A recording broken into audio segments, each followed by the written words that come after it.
Hey,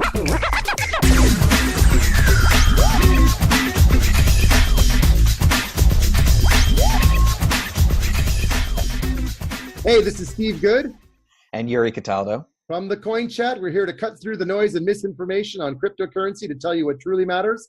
Today, we're breaking down the 7 hot things you need to look for to spot an ICO. Yes, scams, ICO scams. Right, absolutely. So we're going to start jumping right now with number 1. So when you're looking at an ICO website, first thing you got to do, not the first thing you got to do, but one of the first things you should look for is the location. Now, a lot of these ICO websites just don't have a location. That already should be an alarm bell. But those that do have a location, amazingly, sometimes their addresses make no sense. Now, just to illustrate that, I'm going to give an example. So I'm just going to share my screen over here, and I want to give people an example of what this looks like when you go to a screen and it takes you to an electrical box.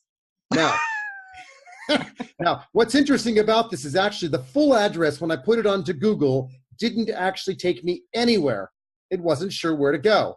So I took out everything on the postcode and just focused on the postcode in London. And when I did that, it took me to this electrical box, which, by the way, just in case you're wondering why they're standing there holding their pints, it was across the street from the Old Fountain Pub.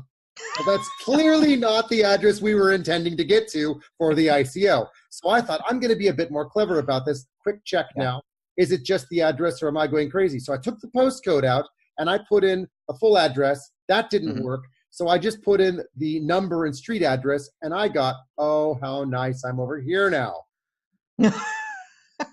Completely different location. Yeah, so absolutely. Scam point number 1, check the address. If it doesn't work as a full address, break it into parts. If the different parts are giving you different locations, that is absolutely 100% scam central. Oh my God. Back over to you, Yuri, for point number 2. Point 2 is the actual team and their contact details. So do research. Is on the website, they list the team. Does the team each have their own individual LinkedIn profile? Does a profile show what other projects they've worked on in the past? Or is suddenly this the first project they've worked on? There are a lot of teams out there who just copy and paste actual stock photos. So reverse Google image search the stock photos. Right. Also, there are some teams who hired models to be part of their fake ICO. So, how many times have you done that, Yuri? Hired models to be part of my fake ICO? No, got hired to be part of the ICO. Oh. Not enough. So if people just need stock photo models, I'm available. But yes, so do your research on that. Look at the ICO advisors. There was one ICO who had Putin as an ICO advisor. Clearly that's fake. He doesn't do that, nor does he care. So just do your research, look into them, look at their websites, contact their previous employers if you're not sure who they are, or if you need to double check all this. Like everybody's LinkedIn profiles who have more than a year have detailed lists of what they've done. So do your due diligence and don't be afraid to reach out to them, reach out to the companies. And equally, if they go to an event, you can pretty well find it if they've gone to the event because they'll be there. There's photos of them. And the ones that actually go to the events and say, mention event, like in Twitter, use the @ sign and you mention the event you've been to, that event will mention you back and say, hey, thanks, it was great to meet you. So that kind of validates the person was really there. Now, it might have been a fake person posting it or something like that, but at least check and see if they've been to events, conferences, they're doing videos, check them on Facebook, check them on Twitter, look them up everywhere and make sure they're real. Absolutely. I totally agree with you, Yuri. Critical one. And if there's no photos or anything on the team site, that's a problem. That's a problem. Yeah, you got to make sure you know who you're investing in and what kind of project you're getting involved with. So I'm going to jump to point 3, kind of similarly related, which is now you know these people exist, but there's no contact details for the project. I'm not talking about address and location. I'm talking about phone numbers and email addresses to get in touch with them because it's great if you have an address, but it's fake. It's even worse if you can't even contact them through the website because that's kind of a no-brainer to at least be able to send in a form. Because if you can't send in a form registering your details or contacting them, no email addresses to contact them, that's kind of a problem because how do you know where they are or if they exist or if it's just they don't want to be contacted? So then if I can't find it on the website, I'm going to go check their Facebook page or the company website page. I'm going to check the Twitter page. I'm going to check their LinkedIn page. They better have a LinkedIn page for the company. And I'm checking to make sure that I can contact them. And if I can't reach them, I'm concerned because they should be reachable somewhere. Yes, they definitely should. Okay, I'm gonna jump to the next point, and that is their white paper. So first and foremost, yeah, I like it. Yeah, you should look at their website and make sure there is a white paper listed on there. But the first thing you should check for is plagiarism. There are professional white paper writers out there who just copy and paste things over. So I know you mentioned that you did this before, where you just copy and paste the text into Google search and find out if it's plagiarized or not. Absolutely. Very easy to do that. Yeah, so you should do that. You should make sure that in the white paper they have their product roadmap, they have their token model. You make sure they don't talk about what blockchain is or what Bitcoin is, because they should be focusing on the important matters, which is their product. And when push comes to shove, look at the original Bitcoin white paper by Satoshi. That's like 9 pages. It is the gold standard of what to look for in great detail about what's happening, why, where, when, how. So do your research and know those details. Absolutely. So we're going to jump into the next one, which is now you hit the website, you're excited about the project, you click the link to go to Twitter, and it doesn't go anywhere.